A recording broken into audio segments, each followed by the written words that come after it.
en honor a la honestidad, ¿no es cierto? Me gustaría que tengamos también esa visión, que cada uno luego pueda sacar sus propias conclusiones acerca de si hay dos cumplimientos o si es solamente el histórico o si es solamente el actual o futuro, si se quiere decir, ¿no es cierto? Que cada uno pueda verlo allí personalmente ante las evidencias, ¿ya? Eh, y en favor de esa visión histórica, nuestro hermano Daniel Navarrete ha estado preparando una presentación con mucho esmero. Yo sé, él tiene muchas ocupaciones, es un hombre que trabaja, que sostiene a su familia y ha estado apartando parte de su tiempo allí, dedicándolo al Señor, en primer lugar, para estudiar este tema en profundidad y presentarnos de manera más completa, ¿no es cierto?, esta visión histórica de las trompetas. Así es que los quiero dejar hoy día y la próxima semana también, y ahí veremos hasta dónde se alarga, ¿no es cierto?, eh, con la presentación de nuestro hermano Daniel Navarrete, ¿ya? Yo voy a estar aquí, obviamente, por supuesto, sigo en la moderación del estudio y el formato sigue siendo el mismo. Vamos a poder hacer nuestras opiniones, nuestras sugerencias, preguntas, etcétera. La idea es que se mantenga esta fluidez de una conversación, ¿ok? Pero vamos a intervenir por un tiempito lo que estábamos haciendo. Recordemos que estábamos interpretando a la luz de las escrituras los significados de los símbolos presentes en las trompetas, ¿no es cierto? Y vamos a dejar eso allí en stand-by y vamos a continuar una vez que hayamos tenido una visión general de la interpretación histórica de las trompetas. ¿Ok? Así es que les dejo con el hermano Daniel y le agradezco desde ya al hermano Daniel por el esfuerzo que ha hecho en el Señor y ojalá que sea una bendición para todos nosotros. Adelante, hermano Daniel.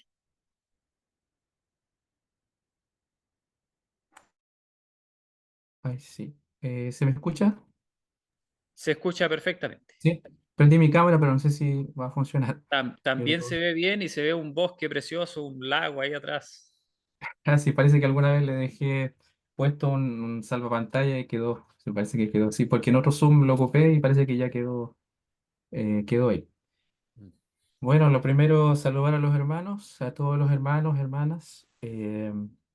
Decirle que esto es una investigación personal. Ya no pretendo tener la última palabra porque es un tema complejo. ¿Ya? Y cuando hay temas complejos, lo primero que uno tiene que hacer es reconocer que no es fácil. Eso es lo primero. ¿Ya? No sé si aquí puedo compartir la presentación o puedo...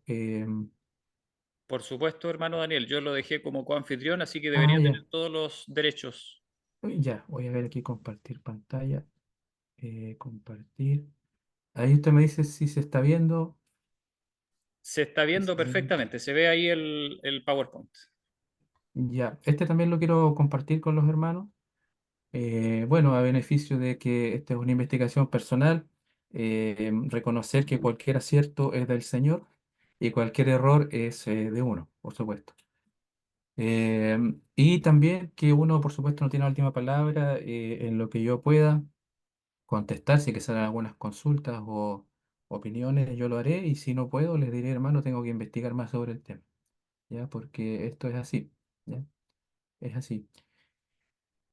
Bueno, lo primero quizás es decir, voy a partir aquí, esto es largo, lo hice un poco largo, ya voy a tratar de no hacerlo muy árido, ya, y tratar de darle interacción a los hermanos también para que también se sientan partícipes del estudio y cualquiera que me quiera interrumpir en algún momento, si algo no se entendió o si hay alguna opinión, es bienvenido, ya, es bienvenido, ya.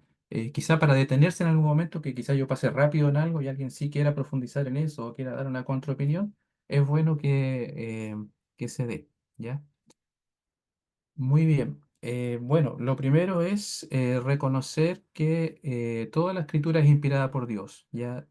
Algo importante, ¿ah? Porque he notado una tendencia que yo lo conversaba con los hermanos de mi iglesia alguna vez, una tendencia a lo siguiente, decir, bueno, ¿usted es un predicador histórico o es un predicador cristocéntrico? Y hemos conversado ahí con los hermanos, yo les he dicho, yo creo que no hay ninguna contradicción. El problema es que a veces cuando estudiamos los temas proféticos nos vamos tanto en la parte teórica que nos olvidamos del Señor. La profecía es cristocéntrica. ¿Ya? El problema es que a veces nosotros, no lo digo por mí primero, a veces cuando uno presenta los temas no lo hace así. Pero no debiera haber esa contradicción entre si usted es profético o es cristocéntrico. ¿Ya? Pero ese no es mi tema, es para ir aterrizando en el tema. Y lo otro es que en la palabra del Señor hay cosas que son más sencillas de entender y otras cosas que son más difíciles de entender, ¿ya? Y que requieren más tiempo, requieren más dedicación, estudio, pero todo el tiempo que usted dedique con la ayuda del Señor para entender un tema, si usted es sincero, busca la ayuda del Señor y si usted le pide que Él le muestre, el Señor le va a mostrar, ¿ya? Y no va tanto en la capacidad intelectual o en los estudios de la persona, sino en la sinceridad de la búsqueda, ya que es una búsqueda sincera y el Señor va a premiar eso. Bueno, dicho esto, también hay que decir que en la palabra del Señor hay textos difíciles de entender, y uno de ellos es este de las trompetas, ¿ya? Porque a alguien le puede parecer que el hecho de que no haya una sola interpretación puede de repente producir confusión, ¿ya? Pero es por eso, ya hay textos que son difíciles de entender y que uno tiene que estudiarlos, leerlos, ya. Voy a dar solamente un ejemplo, hay muchos, ¿cierto? Por ejemplo, en alguna parte el apóstol Pablo dice, ¿por qué algunos de ustedes se bautizan por los muertos? ¿Ya? Ese texto está en Corintios y lo usan los mormones para justificar el bautismo por los muertos, ¿ya? Entonces, el texto es muy breve, muy breve, ¿ya? Y habla de la resurrección, está hablando en un capítulo que es el capítulo 15 de Primera de Corintios, donde habla de la resurrección, y en ese texto diera la impresión, si uno lo lee así rápido, que el apóstol Pablo está diciendo que eso está correcto, que es correcto hacer eso, ¿ya? Pero si uno lee el pasaje con más detenimiento, el contexto, ¿no es cierto? Y otras cosas más, y la enseñanza general de la Biblia, que no es esa, ¿no es cierto? Que los muertos nada saben, que sabemos que no hay vida después de la muerte, ¿cierto? Salvo que el Señor, salvo en la resurrección al final. Eh, Nos damos cuenta de eso, simplemente ese es un comentario que hace el apóstol Pablo. Ya no lo podemos tomar como una doctrina porque es solamente un versículo, un texto. ¿Ya? Y bueno, ese es solamente un ejemplo de otros textos que si uno los lee aislados o los lee así rápidamente puede llevarse una impresión equivocada. Tiene que mirar más el contexto de todo lo que la Biblia dice sobre un tema. Entonces eso demanda esfuerzo, demanda un poquito más de interiorizarse en los temas. Pero el Señor premia la perseverancia, ¿cierto? Y el deseo sincero de querer entender la palabra y de ponerla en práctica, ¿cierto? De ponerla en práctica. Muy bien. Entonces, ¿por qué ha sido difícil entender el tema de las trompetas? Aquí yo enumeré algunas cosas que me parecieron importantes. Ya, una es una parte que está llena de símbolos, ya tiene mucha simbología involucrada y los símbolos no siempre apuntan a un solo significado. Ya, por ejemplo, cuando se habla de una estrella, ya hay muchos personajes que pueden ser una estrella, ¿cierto? Una estrella, en primer lugar, es el Señor, ¿no es cierto? Que dice la palabra que es la estrella resplandeciente de la mañana, ¿ya? El apóstol Pedro también dice que el Señor Jesús pueda nacer en sus corazones, la estrella resplandeciente de la mañana. Entonces, en primer lugar, representa a Jesús, pero también una estrella. Un astro podría representar a alguien que cayó del cielo, ¿cierto? Al enemigo, que se lo representa como un lucero, ¿cierto? El lucero de la mañana que cayó del cielo. También una estrella puede representar a los hijos de Dios, a los hijos que son fieles y que reflejan la luz de Dios, que no es una luz propia, por supuesto, es la luz del Señor, etcétera. Entonces, los símbolos no siempre apuntan o tienen un solo significado, ¿ya? Eso es un tema.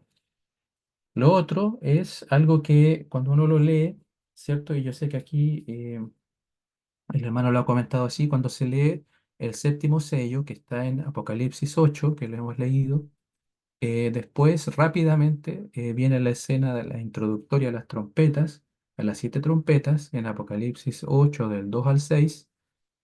Y como todo es rápido, y después vienen en sucesión todas las trompetas, la primera, la segunda, la tercera, etcétera, da la impresión a una primera lectura de que todo es secuencial.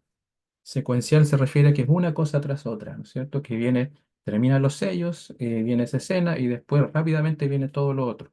Entonces, si uno lo lee así, daría la impresión, ¿cierto? A primera vista que en realidad esas trompetas se van a cumplir en el futuro, terminado el tiempo de gracia o en un tiempo cercano, ¿ya? Si uno lo lee de esa manera. Pero creo que no es la única forma de leerlo, ¿ya? O de entenderlo.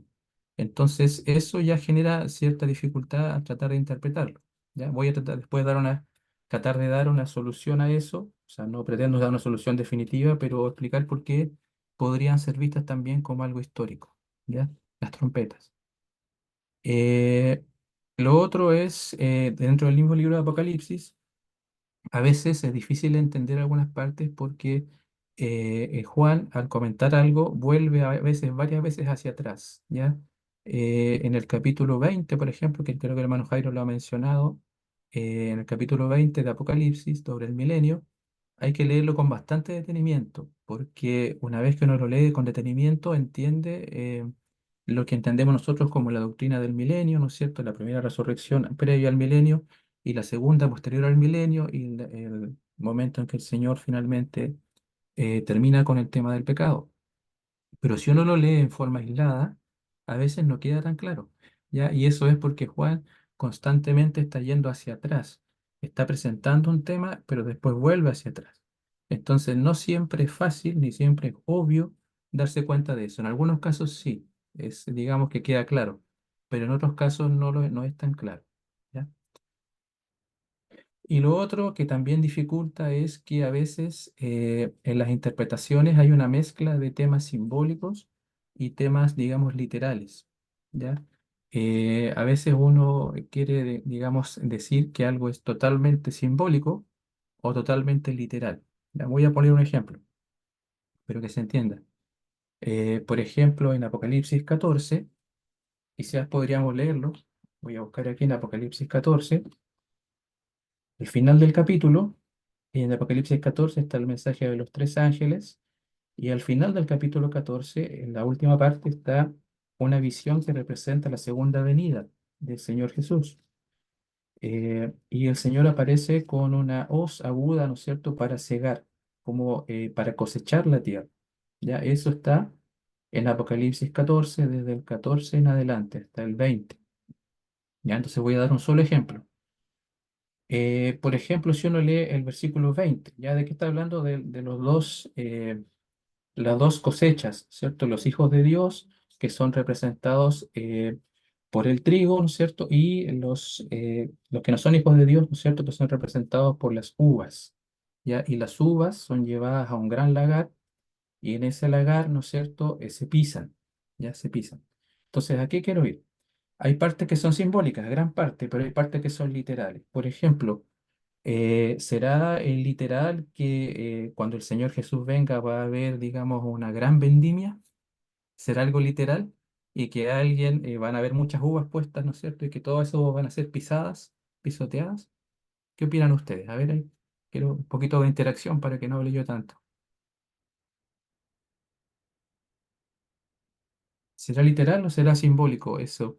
Estamos leyendo, para los que todavía no entienden bien, está en Apocalipsis 14, del versículo Simbólico, 20.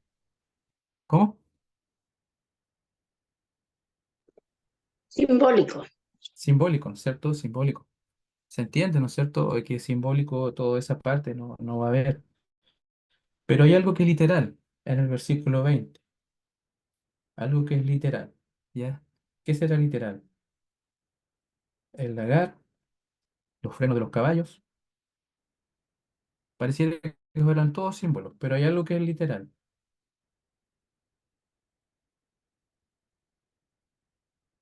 Es la sangre. La sangre es algo literal. ¿Y a qué se refiere? A que puede ser literalmente que las personas derramen su sangre o que mueran. Se refiere a que van a morir, ¿cierto? A su muerte, ¿ya? Entonces, en ese pasaje y en otros hay mezcla de parte que es simbólica y parte que es literal. Y no siempre es fácil decir qué es simbólico y qué es literal. No sé si me explico. ¿Se entiende? No sé si se entiende lo que estoy diciendo.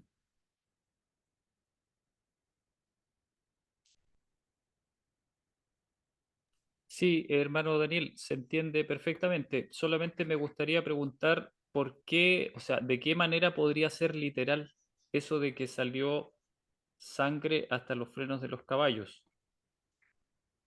No, yo el único elemento literal que veo, hermano, no es eso, sino la sangre. La sangre en sí. Ok, pero ¿en qué sentido podría ser literal la sangre? En el sentido de que hay personas que mueren y que cae su sangre. Eso. Ok. Así lo veo yo por lo menos. O quizá mi ejemplo no fue muy bueno. Voy a ver No, no, si está bien, encuentro está otro bien, ejemplo.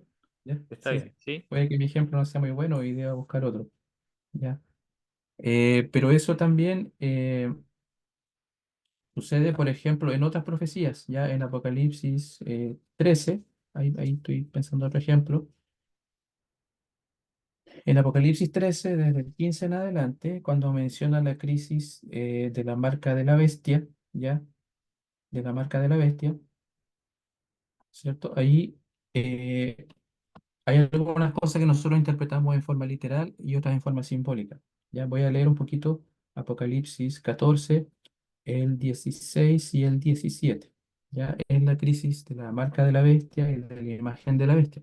Ya lo voy a leer, Apocalipsis 14, 16 y 17. Dice así. Y hace que a todos, pequeños y grandes, ricos y pobres, libres y siervos, dice esta versión, o esclavos, se les ponga una marca en su mano derecha o en su frente, y que ninguno pueda comprar o vender, sino el que tenga la marca, o el nombre de la bestia, o el número de su nombre. ¿Ya? Entonces aquí hay varios elementos simbólicos, ¿ya? A nadie se le va a poner un timbre, bueno, según lo que nosotros entendemos en general, a nadie se le va a poner un timbre o una, bueno, algunas personas, hermanos de otras iglesias, hablan de un chip, ¿no es cierto? Otra cosa. Sabemos que en general eso es literal, perdón, es simbólico, lo que es la marca, el marcar a la persona, ¿no es cierto? La marca en su mano derecha o en su frente. Pero hay elementos literales, ¿ya? Por ejemplo, nosotros siempre hemos dicho que no se va a poder comprar ni vender, y lo hemos aplicado eso en forma literal. No hemos dicho que es simbólico el comprar o el vender. En general, puede que alguien le haya encontrado algún significado como simbólico, pero hemos dicho que literalmente no se va a poder comprar ni vender. No sé si con el ejemplo queda un poquito más claro lo que quería mencionar. Perfectamente, queda bastante claro. Todos hemos entendido, por lo menos los adventistas, ¿no es cierto?, de que el comercio va a ser un problema para los que no tengan la marca de la bestia. Claro, ¿no es cierto? Entonces, como mencioné, hay elementos simbólicos, la mayoría, pero también hay cosas que son literales, ¿ya?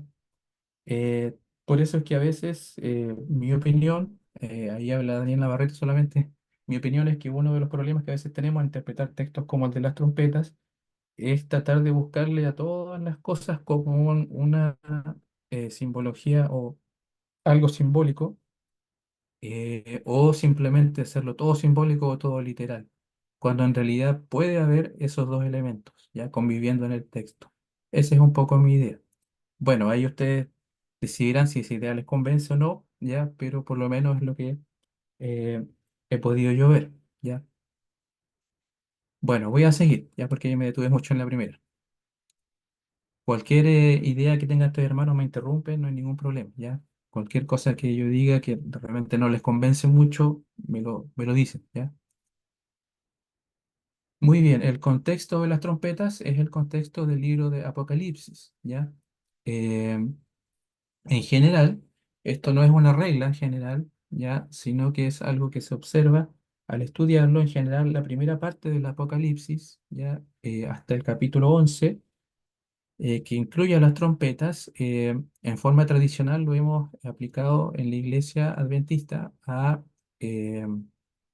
eh, hechos históricos, ¿ya? O cosas que han sucedido a lo largo de la historia, ¿ya? Y la segunda parte, que es desde el capítulo, en realidad el capítulo 12 es como un capítulo que es clave dentro del libro, que es el capítulo del gran conflicto, donde el apóstol Juan ve a la mujer vestida de sol, ¿no es cierto? Y todo el conflicto entre el dragón y la mujer. Después de ese capítulo, del 13 en adelante, la mayor parte de la descripción habla de hechos que están relacionados con la crisis final. Ya el capítulo 13 habla de las dos bestias, ¿no es cierto? Esta parte de la crisis de la marca de la bestia. El capítulo 14 del remanente, del mensaje de los tres ángeles, la segunda venida. Y después varios capítulos que hablan de las plagas, las siete últimas plagas postreras. Y finalmente el desenlace final con la venida del Señor, el milenio y la tierra nueva, ¿ya? El fin del pecado y la tierra nueva. Entonces el libro va avanzando